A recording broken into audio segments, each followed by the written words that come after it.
এইদিকে দেখো এক কড়াই আলু ভাজা বসিয়ে দিয়েছি। এবার গ্যাসটা কমিয়ে আমি যাব ছাদে। আর গ্যাসটা আমার খুব লো বলে না কিন্তু পুড়বে না, আলু ভাজাগুলো আমার পুড়ে যাবে না।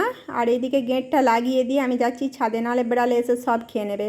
আর ছাদের অবস্থা দেখো কেমন মেঘ ধরে গেছে। আর এখনও কিন্তু আমার হাতে 1 ঘন্টা টাইম আছে, আমি একটু আগে ভাগে তুলে নিচ্ছি তোমাদের।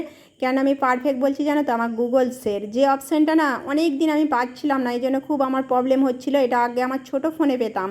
আমার মেয়ে যখন ছোট ছিল এইভাবে আমি ওকে নিয়ে ম্যানেজ করে করে গুগলস থেকে কাজ করতাম, কখনো ভিজতেও হতো না, বেশি ছোটাছুটিও করতে হতো না। সেইটা মাঝখানটা হারিয়ে গেছিলো নতুন ফোন কিনতে, আবার 1 মাস হলো পেয়ে গেছি, খুব সুবিধা হচ্ছে। আর এদিকে দেখো চিকচিকিগুলো, এইগুলো হচ্ছে এখনও মোটামুটি ভিজে, ভেতরে দিয়ে দেবো। আর এইগুলো হচ্ছে একবারে শুকনো।